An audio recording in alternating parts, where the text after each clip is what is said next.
Hello everyone, welcome to my channel ಸರಿ Hari kitchen. ನಾನು ಸೌಂದರ್ಯ.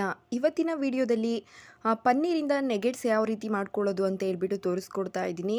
ತುಂಬಾ ಟೇಸ್ಟಿಯಾಗಿರುತ್ತೆ, ಹಾಗೆ ತುಂಬಾ ಕಮ್ಮಿ ಇಂಗ್ರೀಡಿಯೆಂಟ್ಸ್ನ ಯೂಸ್ ಮಾಡಿ ಈಸಿಯಾಗಿ ಮಾಡ್ಕೊಳ್ಳೋ ಅಂಥ ಒಂದು ಸ್ನ್ಯಾಕ್ಸ್ ರೆಸಿಪಿ ಅಂತಲೇ ಹೇಳ್ಬೋದು. ಬನ್ನಿ ಆಗಿದ್ದರೆ ಇದನ್ನು ಹೇಗೆ ಮಾಡೋದು ಅಂತ ಹೇಳ್ಬಿಟ್ಟು ನೋಡ್ತಾ ಹೋಗೋಣ. ಮೊದಲಿಗೆ ಎಲ್ಲೋ ಒಂದು ಪ್ಯಾನ್ನ ಬಿಸಿಗಿಟ್ಬಿಟ್ಟು ಇದಕ್ಕೆ 4 ಟೇಬಲ್ ಸ್ಪೂನಷ್ಟು ಕಡಲೆ ಹಿಟ್ಟನ್ನು ಹಾಕ್ಕೊಳ್ಬೇಕಾಗುತ್ತೆ. ಹಸಿ ಕಡಲೆ ಹಿಟ್ಟು ಅಂದರೆ ಬಜ್ಜಿ ಬೋಂಡಕ್ಕೆ ಉಪಯೋಗಿಸ್ಕೊಳ್ತೀವಲ್ಲ ಆ ಕಡಲೆ ಹಿಟ್ಟು. ಇದನ್ನು ಮೀಡಿಯಮ್ ಊರಿಲಿ ಇಟ್ಬಿಟ್ಟು ಪೂರ್ತಿ ಲೋ ಫ್ಲೇಮಲ್ಲಿ ಇಟ್ಟು ಒಂದು 2 ನಿಮಿಷ ಬೆಚ್ಚಗೆ ಮಾಡ್ಕೊಳ್ಬೇಕಾಗುತ್ತೆ.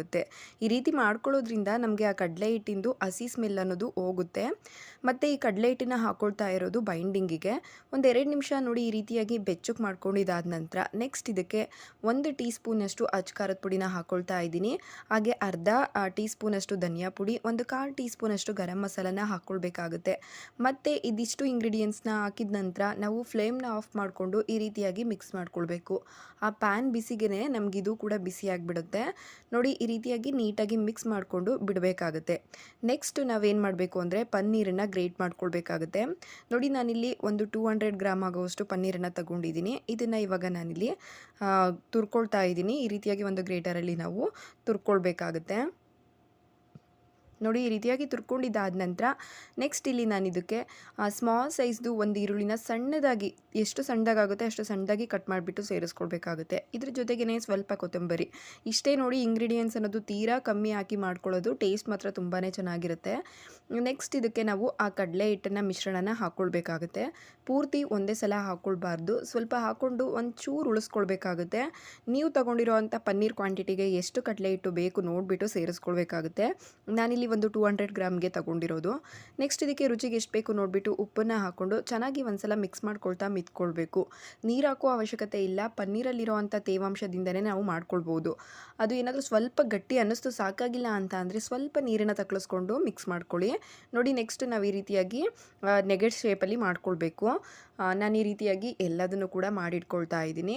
ಉಂಡೆಗಳ ರೀತಿಲಿ ಈ ರೀತಿ ಮಾಡ್ಕೊಳ್ತಾ ಇದ್ದೀನಿ. ನಂತರ ಇದನ್ನು ಬೇಯಿಸ್ಕೊಳ್ಳೋಣ. ಇದು ಬೇಯಿಸೋದಕ್ಕೂ ಅಷ್ಟೇ ನಾವು ಜಾಸ್ತಿ ಎಣ್ಣೆನ ಯೂಸ್ ಮಾಡಲ್ಲ. ಒಂದು 2ರಿಂದ 3 ಟೇಬಲ್ ಸ್ಪೂನ್ ಆದರೆ ಸಾಕು. ಇದು ನಾವು ಡೀಪ್ ಫ್ರೈ ಎಲ್ಲ ಮಾಡಲ್ವಲ್ಲ, ಹಾಗಾಗಿ ಕಮ್ಮಿ ಎಣ್ಣೆನ ಯೂಸ್ ಮಾಡಿ ಮಾಡ್ಕೊಳ್ತಾ ಇರೋದು. ನೋಡಿ ಒಂದು 2ರಿಂದ 3 ಟೇಬಲ್ ಸ್ಪೂನಷ್ಟು, 2 ಸ್ಪೂನ್ ಹಾಕಿದ್ರೂ ಕೂಡ ನಡೆಯುತ್ತೆ. ನಂತರ ಸ್ವಲ್ಪ ಎಣ್ಣೆ ಬಿಸಿ ಆದಮೇಲೆ ನಾವು ಮಾಡಿಟ್ಕೊಂಡಿರೋ ಅಂಥ ನೆಗೆಟ್ಸ್ಗಳನ್ನ ಹಾಕ್ಕೊಳ್ಬೇಕಾಗುತ್ತೆ. ಮತ್ತು ಏನು ಅಂದರೆ ಹೈ ಫ್ಲೇಮಲ್ಲಿ ಇಟ್ಟು ಬೇಯಿಸ್ಕೊಳ್ಬಾರ್ದು, ಪೂರ್ತಿ ಲೋ ಫ್ಲೇಮಲ್ಲಿ ಇಟ್ಟು ನಾವು ಎಲ್ಲ ಕಡೆ ಚೆನ್ನಾಗಿ ರೋಸ್ಟ್ ಆಗೋವರೆಗೂ ಕೂಡ ಬೇಯಿಸ್ಕೊಳ್ಬೇಕಾಗುತ್ತೆ. ನೋಡಿ ಈ ರೀತಿಯಾಗಿ ಎಲ್ಲದನ್ನು ಕೂಡ ಸೇರಿಸ್ಕೊಳ್ತಾ ಇದ್ದೀನಿ.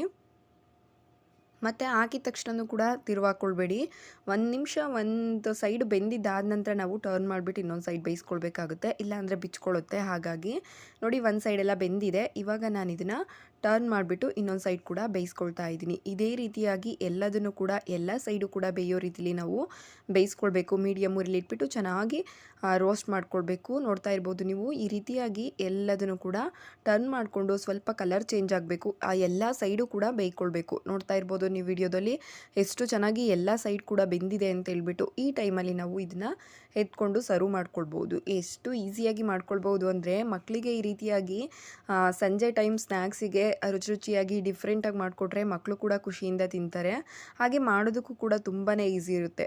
ನೋಡಿದ್ರಲ್ಲ, ಈ ಪನ್ನೀರ್ ನೆಗೆಟ್ಸ್ ರೆಸಿಪಿ ನಿಮ್ಮೆಲ್ಲರಿಗೂ ಇಷ್ಟ ಆಗಿದೆ ಅಂದ್ಕೊಳ್ತೀನಿ. ಇಷ್ಟ ಆಗಿದ್ರೆ ಲೈಕ್, ಶೇರ್, ಕಮೆಂಟ್ ಮಾಡೋದನ್ನ ಮರಿಬೇಡಿ. ಹಾಗೆ ಇನ್ನೂ ಯಾರು ನನ್ನ ಚಾನಲ್ನ ಸಬ್ಸ್ಕ್ರೈಬ್ ಮಾಡೇ ವಿಡಿಯೋ ನೋಡ್ತಾ ಇದ್ದೀರಾ, ಪ್ಲೀಸ್ ಸಬ್ಸ್ಕ್ರೈಬ್ ಮಾಡ್ಕೊಳ್ಳಿ. Thank you for watching.